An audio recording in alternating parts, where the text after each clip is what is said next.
Yo, what is going on, everybody? Welcome to my basically a recap of the wild card series between the Phillies and the Cardinals. Let me fix my screen a little bit, try to fill in parts of my green screen. That's kind of a bit of a pain in the ass. But before we get into kind of breaking everything down and talk, kind of going over the box score and just kind of talk things over, especially in the first two games of this series. If you guys are new, make sure you smash that like button. Also, hit that subscribe button if you guys are new. And let's just definitely shout the content. So, what's good, Daniel? What is good? So, first things off before I'll pull up the box score, especially for game one. Well, I got to go over games 1 and 2. Obviously, I mean, pretty much what it is. But, yo, what up, normal guy? What up? What up? So far, kind of get my thoughts a lot of this, too, is based on the fact that, I thought coming into the series, I thought the Cardinals, I will say this, too, put well, not the wait. Let me backtrack. If they come into the series, the fact that we had Nola in game two and Wheeler in game one, I mean, pretty much just basically we had almost went for a sweep.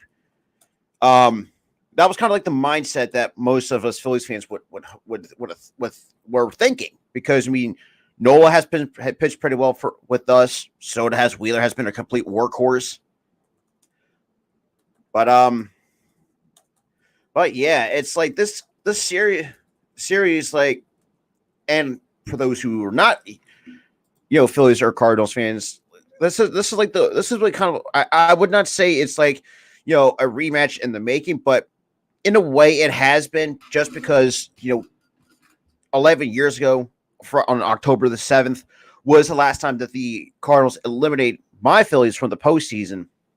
So the fact that we swept this team, I felt like it was like more than poetic justice to rectify, that 2011 season. Now, even though it was a good season for the Phils, though, but it was just, we just fell short against the Cardinals. I mean, still had some guys in the prime still, and the fact that and they got, and this team out, and the Cardinals, I'll give them their flowers, though. I mean, the fact that they have definitely three Hall of Famers on that team, it's just that they just couldn't execute.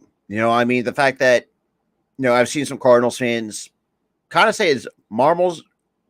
I mean, look, Marvel does have deserves a bit of the blame, just because of how he managed, and the fact that he didn't realize that Halsey, and I'll talk to Halsey in just a second before we get into the box score. It's just like, it's the same thing with Thompson. When we had these like new managers, like sometimes it's like what their strengths and weaknesses are, but I think we've seen what Arlie Marmol is capable of. Same with Thompson, and Thompson had to make his share of mistakes too.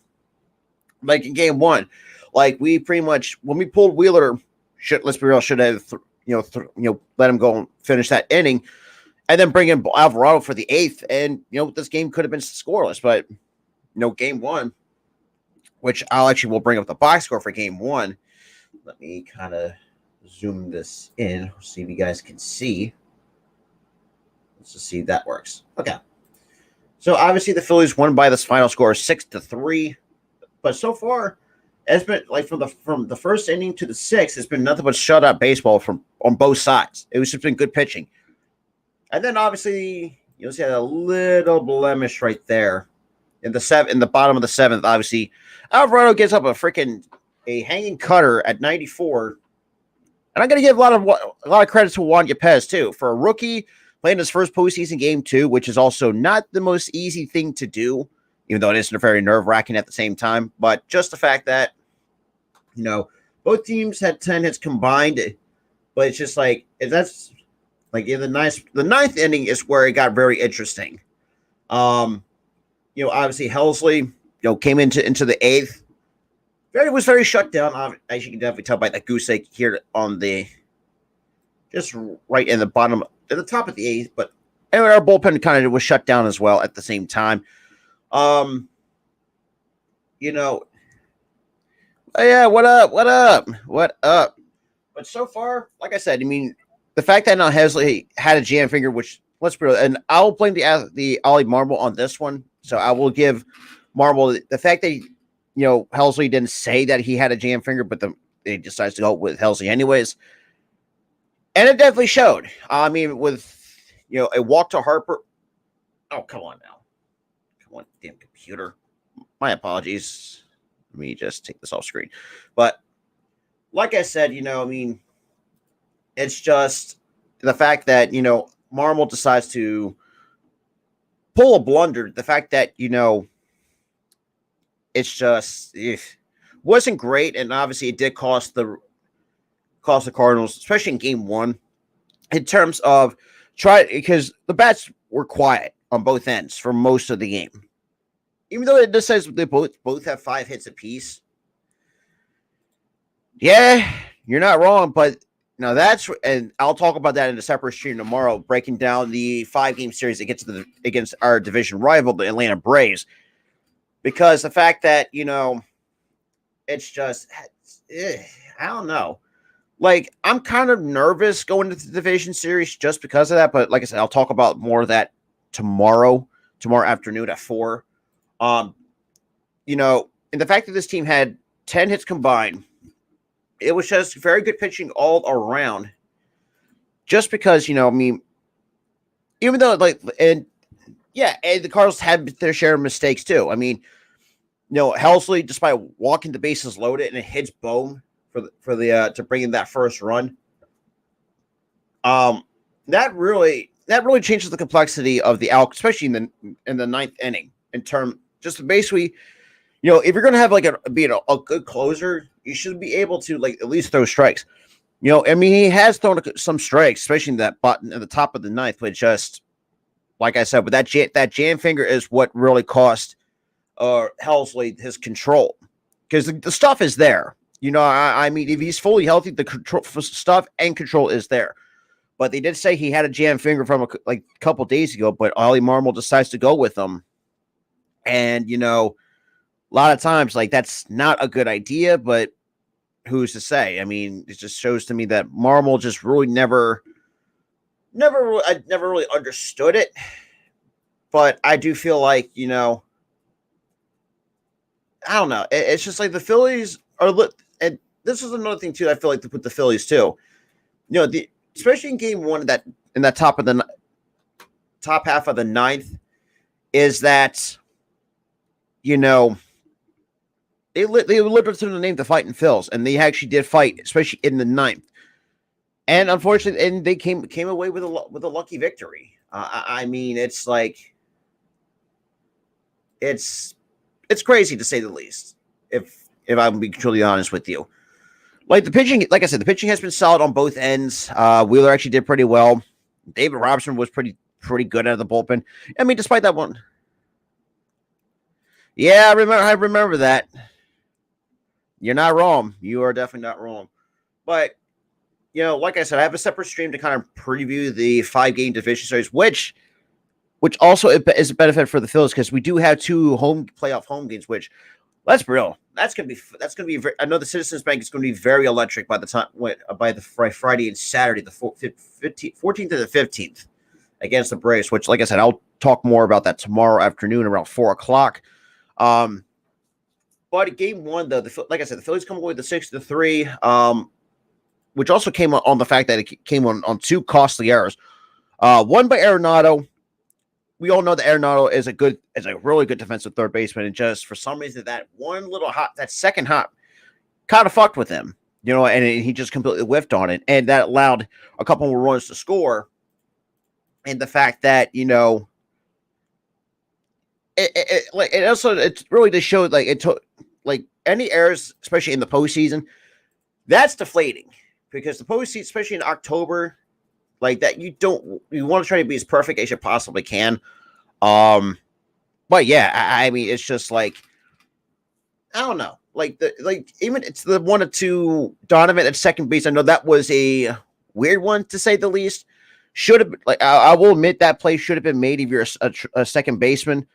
But I feel like with that little topspin, James Segura has a weird way of handling. He has good back control, but it's weird how he put some top spin on the baseball and just let just go ride up and through the infield.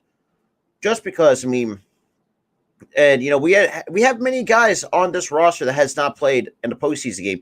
Hoskins, Bohm, definitely Gene Segura, who's sheesh, and has not been the best in terms of really you don't want to miss out on the postseason, which is, in my eyes, don't want to miss out on that. That's for sure. But let me, because of course my other computer's kind of fucking with me. So bear with me. So until I can show you some of the box scores and kind of give my thoughts on that. Let me actually bear with me here. But yeah, I mean, so far, I mean, it was a good series though. Don't get me wrong. Game 2 though, I will give Miles Michaels a lot of credit. I'll give that man his flowers though. You know, definitely a veteran pitcher. Actually has done pretty well, especially at home though. I mean, we knew Miles Michaels was going to be a bit of a challenge. I mean, even though he's not like the top at the top, but I mean, he's decent for the Cardinals. And I think the Cardinals, as a team, they have a lot of retooling to do. Knowing that the fact that you have Pujols, definitely first ballot Hall of Famer, you have Yachty, definitely first ballot Hall of Famer in my eyes.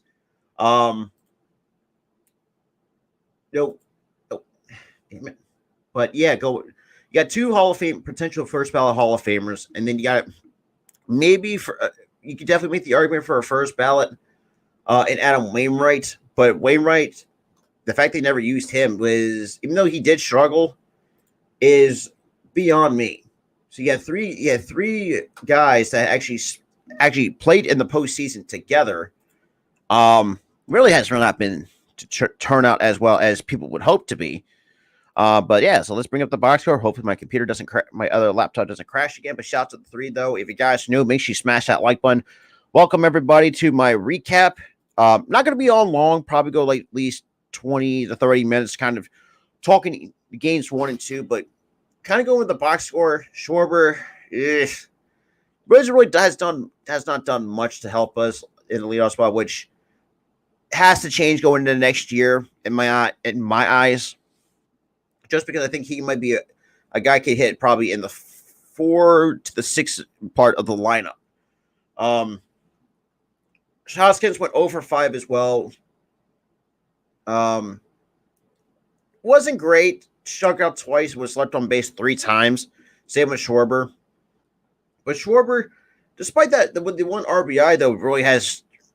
That was, like I said, what kind of was crucial though. Not say crucial in terms of trying to put this game. I mean, it was crucial to put the game away, but try to at least increase that padding for the bullpen, so at least to hold a lead like that. Even though it does say we did give up 1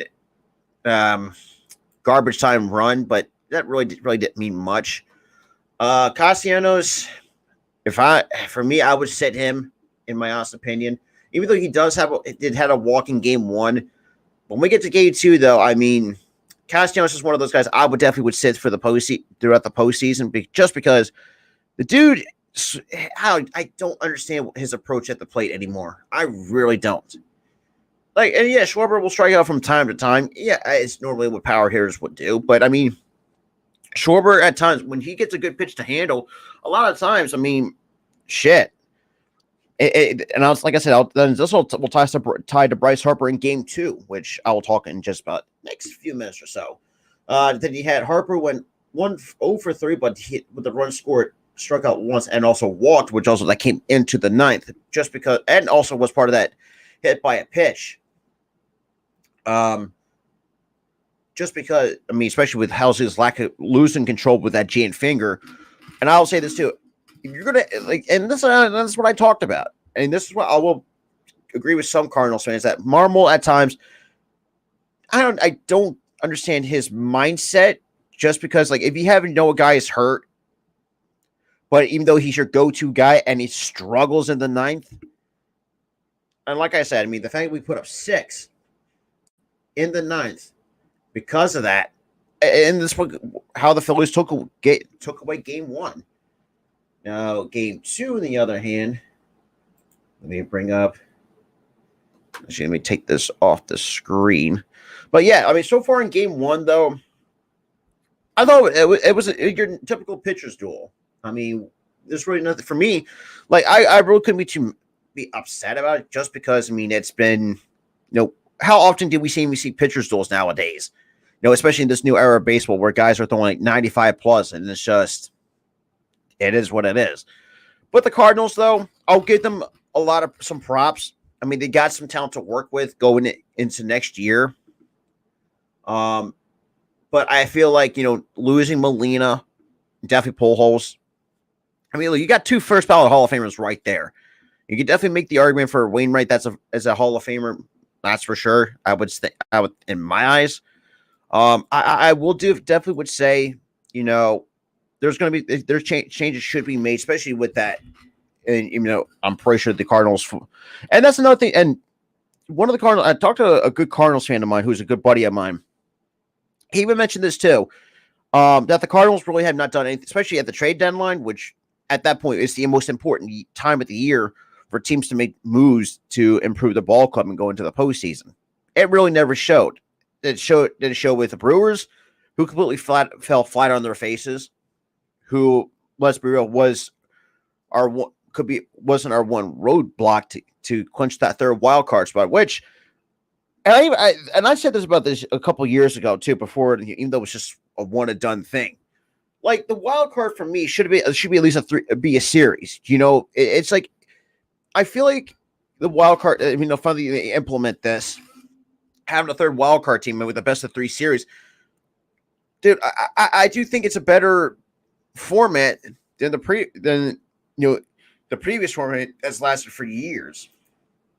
But it's just, I don't know. But so far though, I mean, it's just like the Phillies really has shown that, yes, I mean, are they going to go far? Probably not. Because I do feel like this is like, we're trying to do this where we get playoff experience for guys that really never seen the postseason for the first time in their careers. Like I said, Alec Boehm, Hoskins, Harper, Shigera, just to name those few guys off the top of my head. But now we go to game 2. So game 2 was an interesting one, and we do win by the final score of 2-0. Obviously, the top of the second, Harper gets it off with a solo shot, which did set the tone. And the fact that him coming off that thumb injury, kind of really screwed up things. And hopefully, hell, let me redo this really quick. Go back to that. But yeah, in game 2, like I said, we did win 2-0. And just on a good pitching by Nola. I mean, Nola, a lot of as much criticism that he gets. Okay, so let's do this. So let's bring this up on screen.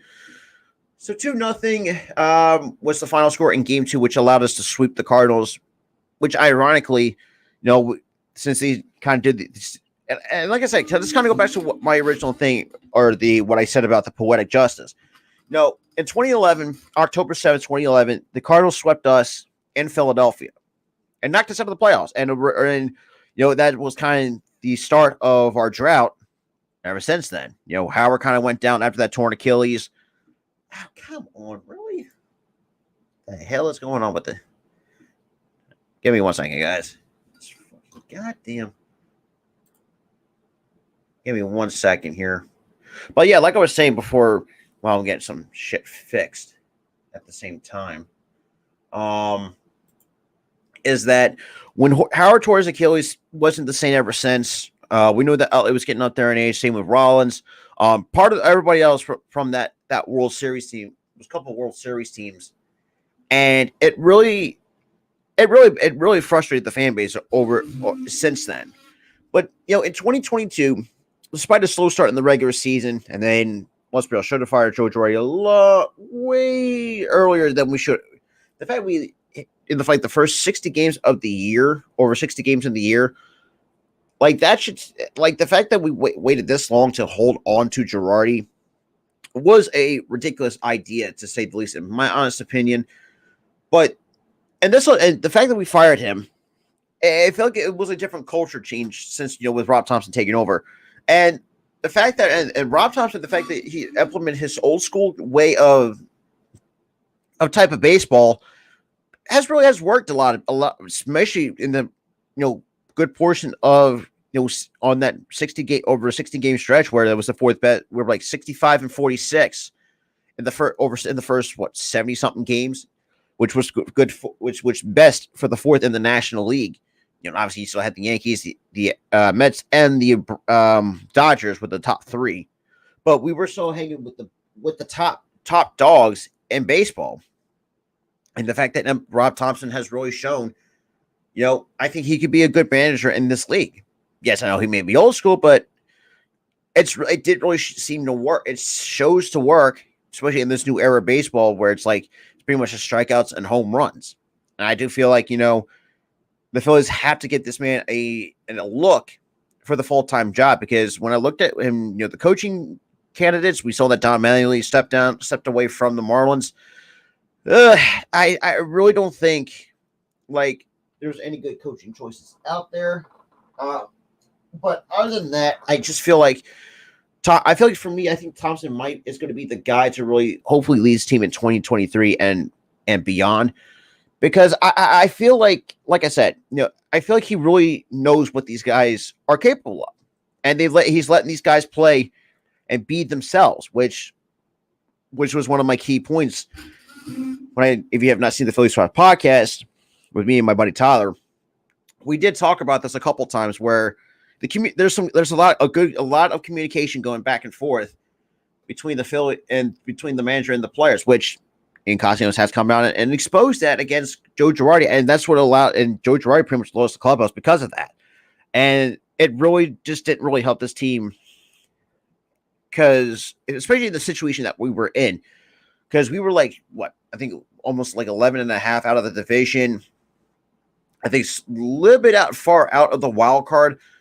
But as soon as Rob Thompson takes over, we go on one of the best winning streaks that we've seen in over the first 60 or 70 games. But it's just, for me, I feel like, this team, they can go far. I mean, I do think they're going to put up a decent fight against Atlanta, but I still think Atlanta's going to get the best of us in 5 games. But I mean,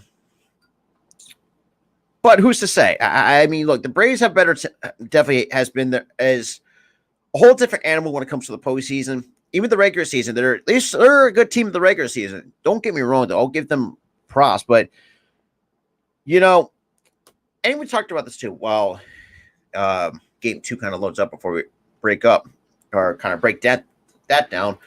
For me, and another few ideas that I kind of talked about as well in the last episode of the Phillies Talk podcast was that, and then me and Tyler discussed, was that if we fired Girardi a lot sooner, we could have been in the race for that division.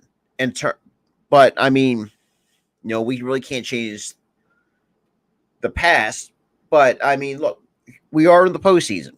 I mean, even though it wasn't easy, despite the fact, we had some hiccups. Obviously, one of those hiccups was the Cubs series, especially after the All-Star game, which my thing is to at least get these guys an off day after the All-Star game or the All-Star break.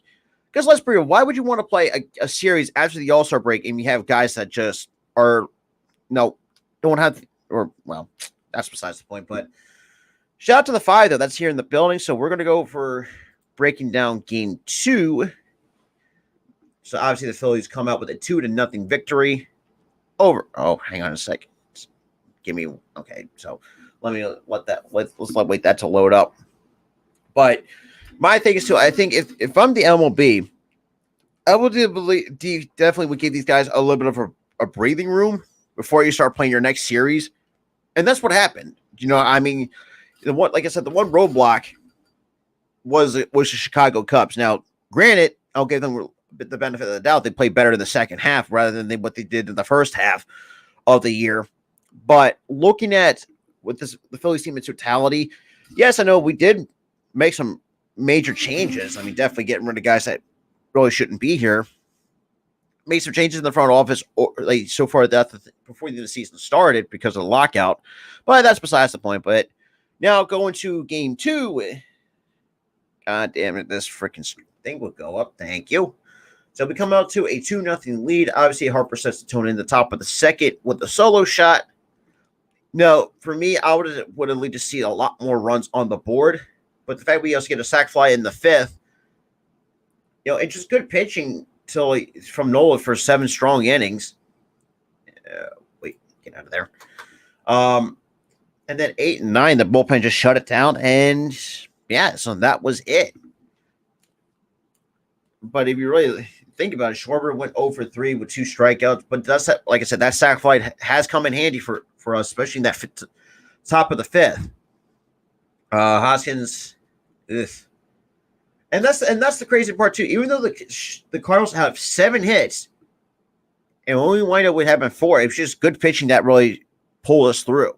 And like I said, with having Nola's going in games 1 and 2, I do feel like that's allowed us to really have that advantage. Just really showing that the Phillies can fight with, even though the Cardinals are not the best team, even though the NL Central, the AL and the NL Central are not the best divisions in baseball, but I do feel like what the Cardinals have done is just, in other words, basically they shit the bed. I mean, you had and that's another thing too. I will nitpick with the Cardinals too. You have 2 MVP favorites or potential type players in Arenado and Goldschmidt. Now, I know the regular season may say otherwise, but no, I think Goldschmidt, from what I saw, was like 1 for 15 against Nola. I think, combined, like they were like 16 for the last 42 against our top 2 guys. I mean, that allowed us to really exploit it and, really exploit the weaknesses that Goldschmidt and Arenado have against Wheeler and Nola. Now, I will say this too, in game 1, if the wind wasn't blowing in, there was a couple of shots that where Arenado had looked like he squared the ball up, but the wind just knocked it down. It's just, I mean, I know it's frustrating, but it's just, you really can't control how the especially at stadium, it's different depending on where you're at. The stadiums will play a lot different, even though St. Louis was not an easy place to play, and I will admit that. Looking at the first 2, and especially this series, I do feel like the Phillies. I know there's going to be some cards. I've seen some Cardinals that the Phillies suck and all this shit. I will say this too for like the last final thing, because like I said, I'm not going to be here for long. Just want to kind of give my thoughts on things. But shout out to the 3 that's here in the building though. If you guys are new, welcome everybody. Make sure you smash that like button and hit that subscribe button. But like I said, greatly appreciate everybody coming through. But my last few things is to some Cardinals fans. Look, I thought you guys had a pretty good season. I think the Cardinals had a really good season in the NL Central because we know the Cubs were not going to win it. The Pirates and the Reds, well, we know where they are at. That's besides the point. But the Brewers, like I said, the Cardinals took advantage of a faltering Brewers team that, when they traded Josh Hader, completely sucked ass. And I'm just being blunt. Christian Yelich has not been his MVP self the last couple of years. I mean, that entire Brewers team is just, I won't say it's inconsistent, but so some of the players have just been inconsistent, but they had to really figure out something because, trading Josh Hader was the worst thing you could possibly do. Yes, and we did know about Josh Hader and, different trade rumors, like who's going to pick him up. But once they traded with Josh Hader, I mean, that's pretty much where everything went downhill. I mean, Devin Williams has been somewhat consistent for them, but the Cardinals, even though their team has really good talent, they really took advantage of the Brewers struggling and that somewhat weak NL Central, because you have 2 teams that mostly last couple of years that came down to the Brewers and the Cardinals. Because the Cubs are not going to be a playoff team for the next year or 2, depending on how far they want to retool. The Pirates, they can be still sit in that lonely basement along with the Cincinnati Reds. Because let's be real, they're not going to.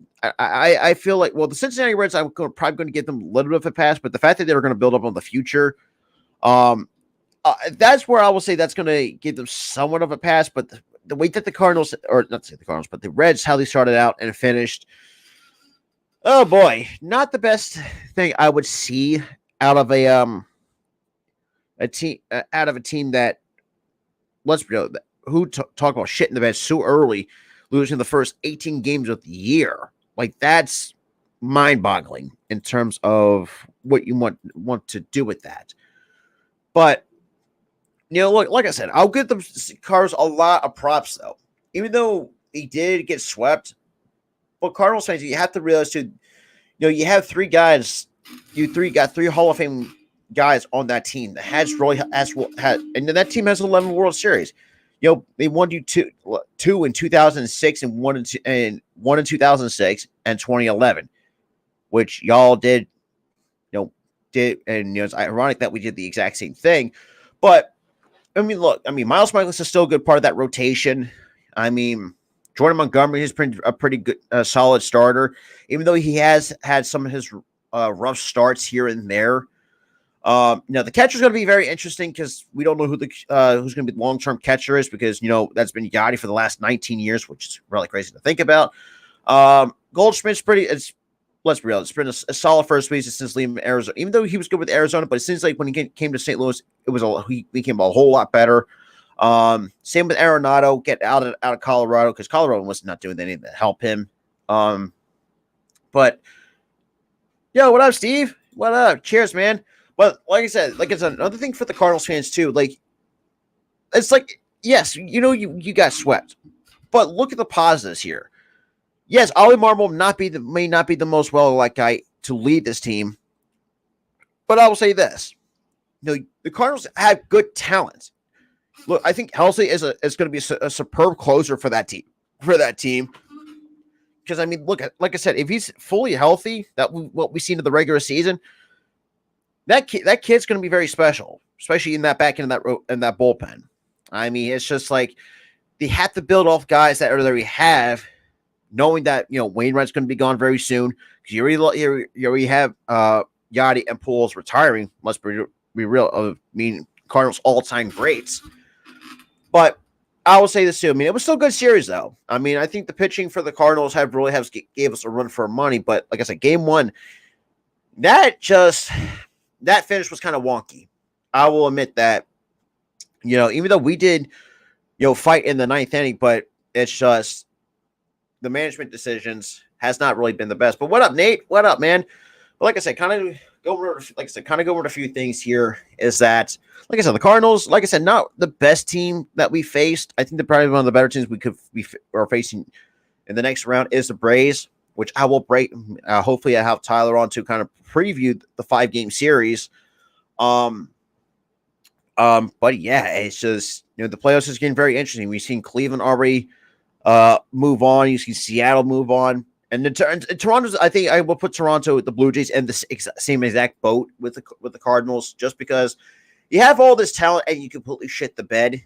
Well, most of the Blue Jays. There might be in the similar boat of how they finished, but they're going to be in a different boat in terms of you have all this talent. Cavian Biggio has shown to be a below average player, even though I know he has kind of have a rough year. Teoscar Hernandez has pretty. It's just teams the teams that are eliminated are going to have some work to do. Tampa Bay, we all know they better start breaking out of their money ball ways and start spending money because that really playing that money ball concept might work in the regular season, but when it comes to the postseason, even though it has worked in the postseason for them, but this year has not really done them justice. Because we know.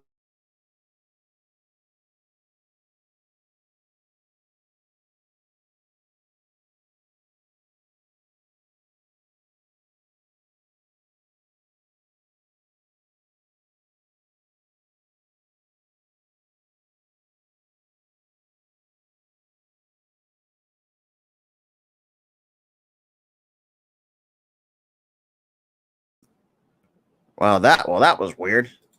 Fucking Wi-Fi my internet decides to cut out on me, so my apologies for that. But like I said, my last final thoughts. Like I said, I'm not going to be here too much longer because I will be live for the Eagles and Arizona Cardinals game at 4:25 for a kickoff. But like I said, appreciate everybody coming through. But my last final things I want to kind of talk about is, like I said, the Cardinals got some pieces to build around going forward from next year and beyond, knowing that your last remaining player on that team is you're going to be having Wainwright. But like I said, who knows how much longer he has left because we all know that he's almost getting pushing 40.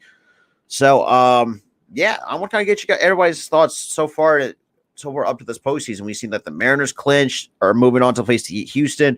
We're going to see the Yankees taking on the Cleveland Guardians. Now my Phillies are going to take on the Braves.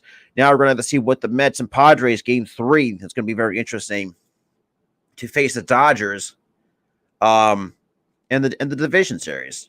But like I said, I appreciate everybody coming through, kind of joining me for some little bit of a quick breakdown of this series. But if you guys are new, make sure you smash that like button, hit that subscribing, guys. But with that being said, appreciate everybody coming through. This was Robert from the Philly Sports Talk Podcast.